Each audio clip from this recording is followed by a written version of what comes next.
Olá, pessoal.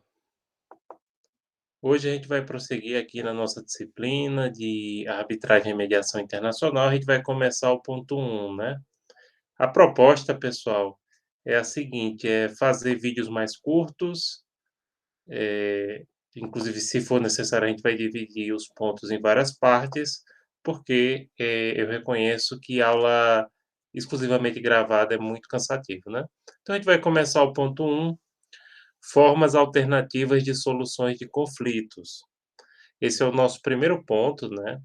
E nesse sentido, inicialmente, é o seguinte, quando a gente fala de formas alternativas de soluções de conflitos, é alternativas a quê? Ao poder judiciário, né. Os conflitos, hoje em dia, eles não são mais resolvidos unicamente nos tribunais, inclusive isso é uma tendência mundial, não é uma tendência só de Brasil não, tá. E por isso a importância de se buscar esses mecanismos alternativos de solução de conflitos, em diversas formas, e por isso a necessidade da gente estudar também a disciplina de arbitragem e mediação, já que são as 2 principais formas de resolução de conflitos, além do poder judiciário, ou que você queira buscar uma alternativa ao poder judiciário. E por que buscar alternativas ao poder judiciário? Porque o poder judiciário é abarrotado, porque as demandas judiciais demoram tempo, ou seja, tem uma questão aí da celeridade, celeridade no sentido de rapidez, né. E também, pessoal, tem a questão, da do próprio custo, né. Soluções mais rápidas trazem um custo menor. Então vamos agora falar dessas formas alternativas de soluções de conflitos. As 2, como eu falei aqui, mediação e arbitragem, as 2 principais, né. Desde o passado mais distante até períodos mais próximos, na ocorrência de um conflito de interesses entre os particulares, a resposta se dava por meio da força entre a vítima e o ofensor, né? De maneira que o Estado, ainda incipiente, intervinha quando o objeto do litígio tratava de aspectos religiosos. Neste contexto, a melhor forma de resolver as contendas era pelo uso dos costumes. Bom, aí tem aquele histórico um pouco genérico, mas é importante a gente comentar. Primeiramente, né, aí você está falando de primórdios, de antiguidade, nesse tempo, na verdade, nem havia Estado. Então, quando havia um conflito de interesse entre as pessoas particulares, você usava força. Isso aí é coisa que vocês discutem, na filosofia, no contratualismo, né. Acho que todos vocês lembram aqui de Thomas Hobbes, aquela perspectiva do homem ser o lobo do homem, né. Então, o Estado, ele só intervia quando tinha algum aspecto religioso, do contrário, deixava o pau comer, né, para usar uma expressão bem, chula, vamos dizer assim, me desculpem. Mas, realmente, a melhor forma de resolver os conflitos nesse período era o costume, né. E, como eu disse, não havia Estado, havia entidades políticas, tribais e depois reinos, né. O que a gente entende por Estado só vai surgir há uns 500 anos atrás, com a ideia da soberania absoluta, né, no modelo westphaliano de Estado. Já em uma segunda fase, né, foi posta de lado a vingança, seja a vingança coletiva, quando exercido pelo grupo, ou a vingança individual, para que o ofendido recebesse uma forma de indenização que soasse razoável a ambos. Pronto, aqui é uma coisa de antiguidade, viu. E aí, além dessa questão de usar a força, né, no começo de você resolver os conflitos através da força, depois passa a haver uma indenização, seja em bens, em dinheiro, né.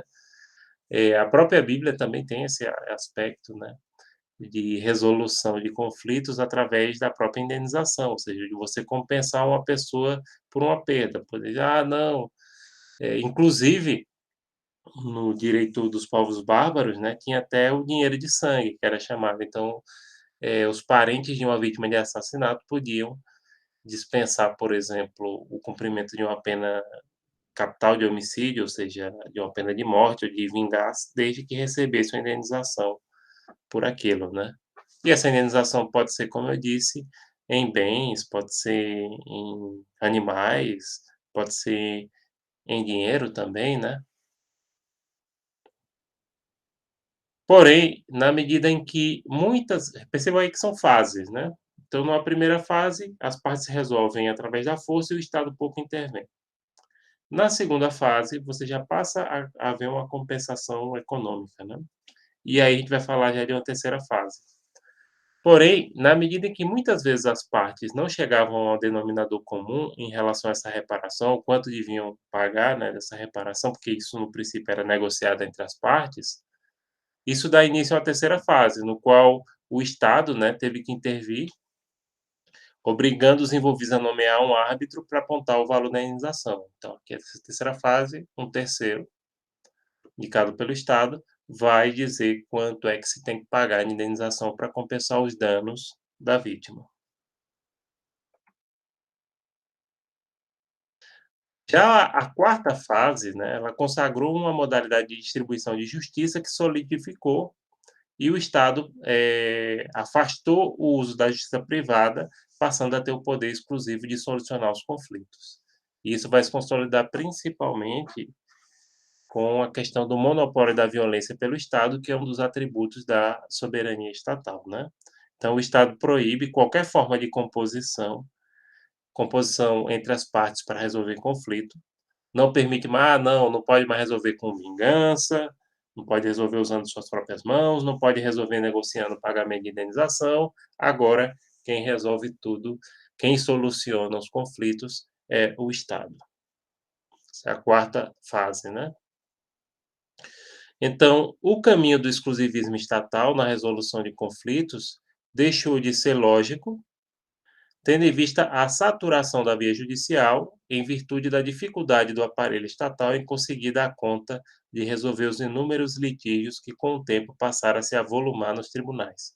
Em miúdos, quando o Estado puxou para si essa responsabilidade, esse monopólio de resolver os conflitos, isso gerou também um grande volume de ações no próprio poder judiciário, ou seja, o judiciário ficou saturado, ficou abarrotado. E aí o próprio Estado acabou não conseguindo dar conta de resolver todos esses conflitos, né, que passaram a lotar os tribunais. Então aí se abriu justamente espaço para as formas alternativas de soluções de conflitos, que inclusive hoje são incentivadas pelo Estado. Hoje em dia, por exemplo, no caso do Brasil, a própria legislação incentiva essas formas alternativas de resolução de conflitos para evitar essa saturação ou amenizar, né, melhorar um pouco essa saturação e, esse abarrotamento do poder judiciário. Então, o crescente repúdio à ideia do monopólio da jurisdição pelo Estado, né, converteu-se em tempos modernos em repúdio também à canalização de todos os conflitos às vias jurisdicionais, quer estatais, quer arbitrais. Então, esse crescente repúdio ocorreu justamente devido a essa ineficiência do Estado de conseguir administrar os conflitos e, nesse sentido, isso abrangeu tanto o aspecto estatal, que é em relação aos tribunais oficiais, e até mesmo a questão da arbitragem, né. Porque, a arbitragem, a gente vai ver, ela é a forma mais usada, porém há outras formas em relação, por exemplo, à questão da negociação direta, que a gente também vai falar, em relação à mediação. Porque veja só, são decisões, tanto a arbitragem quanto a decisão do tribunal é um terceiro que decide o caso, as partes não vão decidir. Então aí até que ponto não é interessante uma solução mediada, uma negociação direta? Vai falar isso no decorrer da nossa disciplina, tá? Cândido Rangel Dinamarco, que é um processualista bem conhecido no Brasil, afirma que é muito forte a consciência de que não só por atos de terceiro se pode obter a solução de conflitos, juízes, árbitros, heterocomposição, que a gente vai ver o conceito ainda no ponto 1, mas também mediante a busca de entendimento pelos próprios sujeitos conflitados, né? Com a participação de certos agentes facilitadores, que são o conciliador e o mediador, que aí seria a proposta da autocomposição. Heterocomposição, como a gente vai falar daqui a pouco, é quando um terceiro resolve a causa. Esse terceiro pode ser um juiz, membro de um tribunal, ou pode ser um árbitro. Lembrando que o árbitro pode ser qualquer pessoa que tenha capacidade para resolver esse conflito. E aí, gente, aquela coisa que eu estava comentando ainda há pouco, aquele entendimento de que, o conflito não precisa ser resolvido necessariamente somente por um terceiro, ele pode ser resolvido pelas próprias partes ajudadas, e por isso que entra essa perspectiva do agente facilitador, né, que seria tanto o conciliador quanto o mediador, que aí é a autocomposição. Autocomposição no sentido que as partes resolvem ou ajudam a resolver o problema, que não joga, por exemplo, na mão do juiz, diga assim: "Diga aí quem tem direito". Não, a autocomposição, ela tem uma perspectiva interessante, porque há a negociação, entenderam? Então aí abre espaço para a negociação direta, para o conciliador e o mediador também.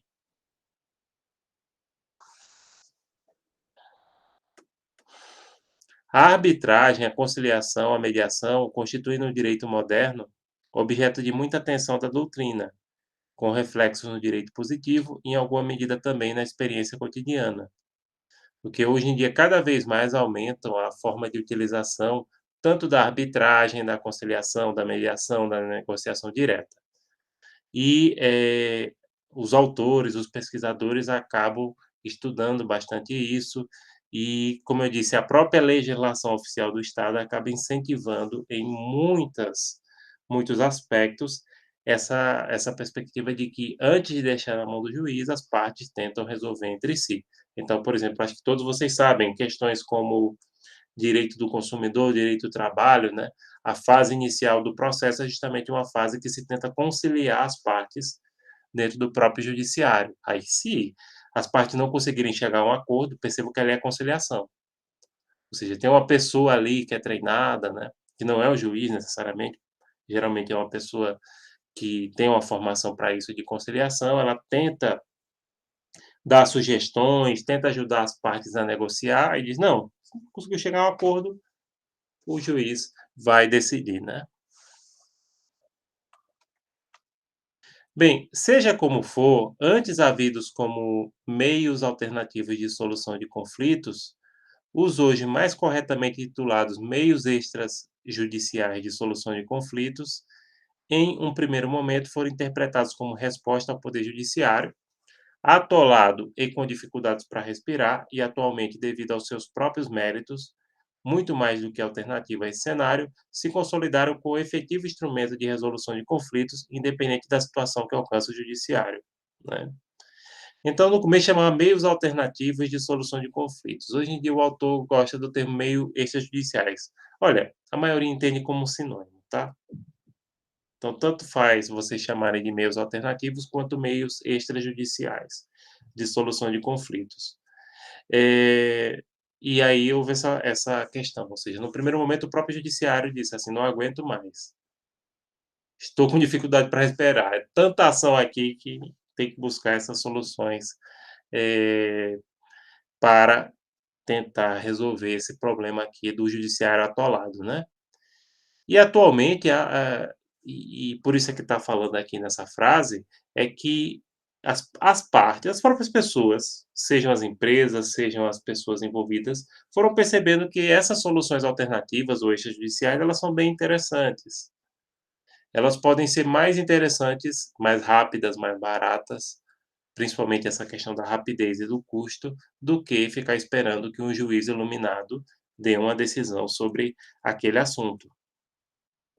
E você participa, né, dessa construção dessa decisão. Percebam que isso é extremamente, interessante para as partes. Você ajuda a construir a decisão, pessoal. Você adquire um papel mais ativo na construção, da resolução do teu problema. As partes conversam entre si, não é aquela coisa de ficar esperando o juiz: "Sim, braço cruzado, estou esperando aqui o juiz dizer quem é que está certo, quem é que está errado". Não, vamos aqui ver. Pronto, vamos prosseguindo.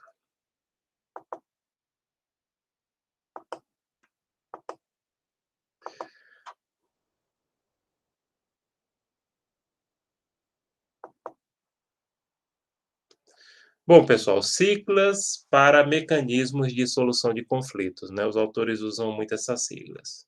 Então, primeiro a gente tinha a sigla MASC, que seriam meios adequados de solução de conflitos. A segunda seria o MESC, Os meios extrajudiciais de solução de conflitos. É a mesma coisa? A gente vai ver agora. A primeira sigla, MASC, tem a ver com a adequação pelo advogado na sua competência em solucionar o problema do seu cliente, que inclusive pode ser resolvido pelo Poder Judiciário. Já a segunda MESC se refere aos meios privados para a solução dos problemas, o que não gera conflitos terminológicos. Então, o MASC é mais abrangente. Por exemplo, um advogado aponta, perdão, qual é o meio adequado para resolver aquele conflito. Diz: "Não, vamos entrar na justiça? Vamos entrar aqui na Justiça Federal, na Justiça Estadual para resolver esse conflito de acordo com a sua competência, né". Então isso é o meio adequado para a solução de conflitos, que pode ser o poder judiciário, naquele caso diz: "Não, isso aqui, por exemplo, é uma questão que tem uma causa contra o governo, a melhor forma de resolver é no judiciário", porque geralmente o governo agora está mudando um pouco, o governo tende a não aceitar os meios alternativos quando ele é réu, entendeu? O que está mudando, até por questões, às vezes, até mais favorável você negociar, do que também esperar lá, sair lá na ponta. Deixa para lá, depois a gente vai falar sobre isso. Já segundo o MESC, né, que seria os meios extrajudiciais, aí já está cortando o judiciário, e é a questão da arbitragem, da mediação, né, que seriam esses meios privados para a solução de conflitos. Então, MASC é uma coisa, MESC é outra. O que a gente vai estudar aqui são os MESC, basicamente. Aí você diz: "Sim, mas um MESC não pode ser um MASC?" Sim, para um determinado diz o advogado, por exemplo, uma pessoa consulta um advogado, e ele diz: "Olha, para esse seu problema aqui é melhor você resolver por arbitragem, não vá para o judiciário não". Por exemplo, em questões de comércio internacional, é mais interessante resolver através de arbitragem do que o judiciário. Já se é uma causa contra um órgão do governo, só o meio mais adequado ali realmente é o judiciário. Entenderam? Eita, parece que a gente tá ao vivo falando assim, né. Desculpa, gente. Vou deixar, não vou refazer só para, é porque eu tô acostumado a dar aula assim, né.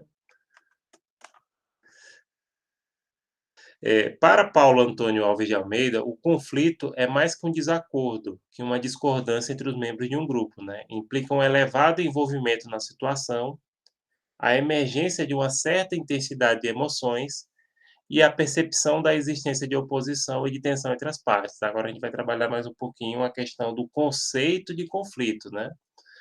Então o que é conflito, né? Conflito é um mero desacordo? Não. É uma discordância muito mais profunda, há sentimentos, muitas vezes, bem subjetivos, né. E não é só em questões de família não, às vezes até questões empresariais existem sentimentos ali, emoções pessoais, porque quando a gente pensa em conflito com emoções, a primeira coisa que a gente pensa é num divórcio, por exemplo, né. Não, às vezes existe até em causas empresariais, né. Tem a questão do orgulho da pessoa, o empresário naquela situação, ele tem um orgulho ali, né, tem uma questão, de sentimento, então não pense que esse lado emotivo, geralmente o conflito desperta isso ou é provocado por questões emocionais, tá. Tanto ele desperta quanto ele é provocado por questões emocionais, os conflitos. Bom, mas vamos dando aqui prosseguimento, né.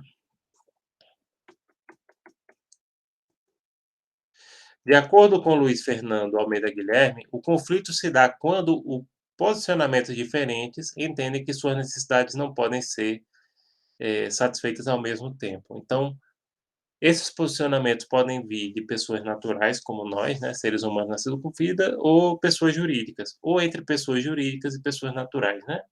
Pessoas jurídicas, empresas, associações, fundações, né. E eles passam a entender que as suas necessidades não podem ser satisfeitas ao mesmo tempo. As partes disputam alguma coisa. Diz assim: "Eu quero isso aqui". Pronto.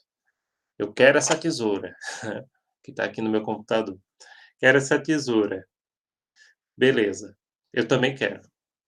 Aí já começa. Isso. E para quem vai ficar a tesoura, né? O juiz vai decidir: essa tesoura é sua, ou as partes: não, vamos fazer o seguinte, vamos negociar aqui, você me dá um valor X por essa tesoura, ou tal dia você usa essa tesoura, no outro dia eu uso essa tesoura. Entenderam? Bom, pessoal, quais são as espécies mais comuns de conflitos? Primeiramente, a gente tem os conflitos de natureza afetiva, esses que envolvem emoção, né? Core, italiano. Ela envolve situações de incompatibilidade interpessoal entre os membros do grupo. Degrada a qualidade das relações e dificulta a circulação da informação, diminuindo desta forma o grau de identificação dos membros com o grupo e com suas decisões. Vamos falar um pouco. Primeiro, o conflito de natureza afetiva envolve emoções, né? E nesse caso há emoções que contrapõem as partes e isso gera ruptura no grupo que elas fazem parte, seja o grupo social, seja empresa ou qualquer outra coisa, né. Então por isso que se degrada a qualidade das relações e dificulta a circulação de informação. Sim, porque se há um conflito percebam, sempre que há um conflito, há uma quebra na circulação de informação, porque as partes, elas descobrem que há essa oposição e aí elas não ficam falando entre si, então gera aquele disse-me-disse, isso dificulta a circulação da informação correta, a omissão de informação, diz: "Ah, não vou falar isso aqui porque eu tô querendo isso aqui também, então não vou dizer a fulano", entendeu? Há um papel também aí da contra-informação, no qual as partes ficam espalhando informações erradas muitas vezes, né. E aí dificulta o grau de identificação dos membros, acaba subdividindo os grupos, né. E dificulta também a tomada de decisões. Isso aí são os conflitos de natureza afetiva. Já o conflito de tarefa, né, eles abrangem as situações de tensão vivenciadas em um mesmo grupo, em virtude de perspectivas distintas no que se refere ao desenvolvimento de uma tarefa. Então, nesse conflito de tarefa, não há um acordo entre pessoas de um grupo, porque elas querem fazer aquilo de forma diferente, tá? Eh, Não pensem somente em pessoas, por exemplo, que trabalham numa empresa e que não chegam a um acordo de como resolver uma tarefa diferente. Por exemplo, pensem em 2 pessoas que estão envolvidas num contrato. Pode ser uma parte que vende e outra parte que compra. Então elas chegam ali, por exemplo, a um desacordo na entrega do produto ou na qualidade do produto. Chega e diz assim: "Olha, não foi isso aqui que eu comprei não". "Não, mas foi isso que você pediu". Entenderam? Como, por exemplo, quando um pedreiro faz um serviço, ou um pintor pintou a parede, não sai do jeito que você pediu, ou do jeito que você acha, mas ele acha que fez certo e você acha que ele fez errado. Então isso é chamado conflito de tarefa. Quando eu compro um produto que vem com defeito e a parte que me vendeu não reconhece que está com defeito, isso também é um conflito de tarefa, não é um conflito de natureza afetiva. Né. Conflito de natureza afetiva, por exemplo, pode ser uma questão de família, mais comum, né, casamento, um divórcio. Já esses conflitos de tarefas são mais comuns em relações contratuais.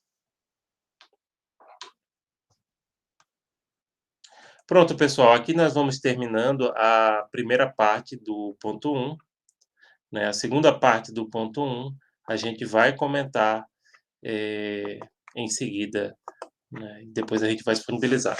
É isso, pessoal, meu muito obrigado a vocês e até mais ver. Sim, em relação às referências, as referências a gente vai informar na segunda parte do vídeo, tá? Mas está disponível nos slides, que temos no Moodle. Então, até mais.